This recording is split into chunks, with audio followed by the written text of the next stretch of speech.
Finland is on fire, not with bombs, but with consequences. Helsinki has burned through billions of euros, and only now has the political fog begun to lift. The realization came too late. What have the Finns done to themselves? This is not propaganda. This is not exaggeration. This is the cold arithmetic of decisions made in anger and paid for in reality. Today, we're going to have a hard conversation about Finland. We'll break down the devastating economic blow following the rupture with Russia. We'll explain how entire eastern regions are turning into ghost towns.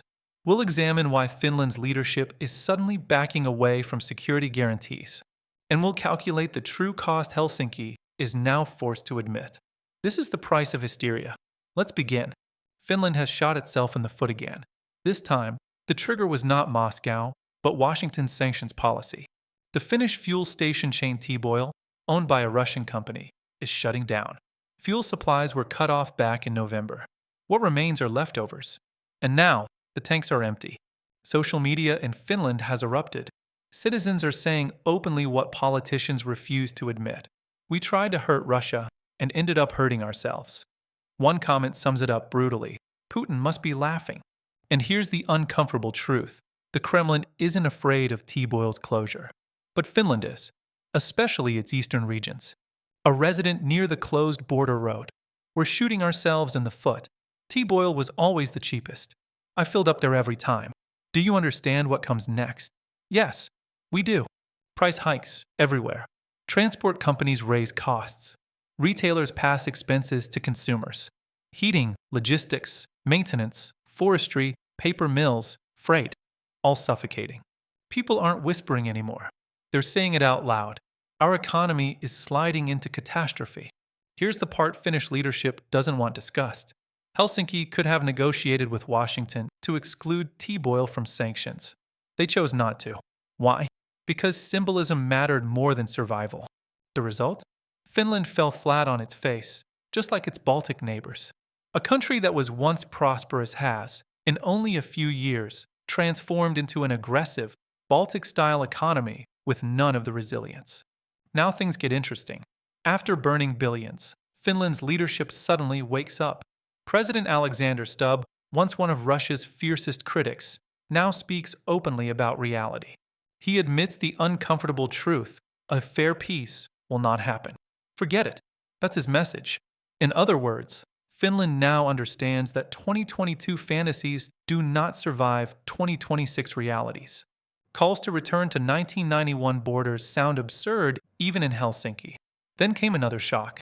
Prime Minister Petteri Orpo publicly rejected Finland's inclusion in proposed security guarantees. He said it plainly: "We are not ready." Finland does not want direct confrontation with Russia. History explains why. Moscow has taught painful lessons before, especially during the Winter War. So Orpo shifts responsibility onto larger European powers and the United States. Publicly, Western unity is celebrated. Privately, no one knows who guarantees what, or at what cost. Now we talk numbers. Finland's GDP is in the red. The budget deficit has reached 10 billion euros. Russian timber, 10 million cubic meters per year, no longer reaches Finnish industry. Cross-border trade is dead. Tourism has collapsed. Airlines bleed money because they can't fly over Russia. Finland joins Germany and Cyprus as case studies in how decades of cooperation were destroyed overnight. And it gets worse. Don't be fooled. The real crisis is only beginning. No supplier can replace Russian energy at the same price. Norwegian gas is 30 to 40% more expensive. US LNG comes with astronomical costs and ocean logistics. Industry is already choking. When contracts expire and market prices hit, metallurgy, chemicals, pulp, and paper will not survive. Production cuts, factory closures, permanent damage. Finland once dreamed of becoming a transit hub between Europe and Asia. That dream is over. Russia's Northern Sea route will bypass Finland completely. Ports sit empty. Billions invested, wasted. Monuments to political stupidity. Border cities like Lappeenranta and Imatra are already hollowed out. Shops close.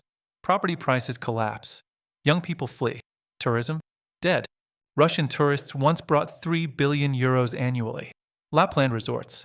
Santa Claus Village. Hotels. Restaurants. Jobs. European tourists don't replace them and spend far less. The result? Mass bankruptcies, tens of thousands unemployed, entire regions degrading in real time. Finland's pride, forestry, is unraveling. Without Russian timber, costs explode, competitiveness evaporates, orders shift to Canada, Brazil, even Russia. Production cuts of 20 to 30% are already announced. That means layoffs. That means social collapse in one industry regions. Electricity prices are up 50 to 70%. People cut heating, dangerous in Finland. Agriculture suffers as fertilizer prices double. Banks tighten credit. Unemployment rises. Demand falls. A vicious cycle. Living standards fall. Anger rises. People ask the forbidden question, why?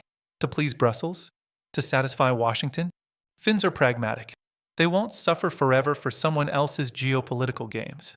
If relations with Russia aren't restored, Finland risks becoming a depressed, subsidy-dependent backwater. Tourism dead. Industry dying. Cities empty. All for what? Finland shot itself in the foot, twice. First by closing the border, then by losing cheap fuel. The economy is collapsing. The deficit is admitted. The illusions are gone. The price has already been paid. The only question left is whether Finland learns or keeps bleeding. The world is watching.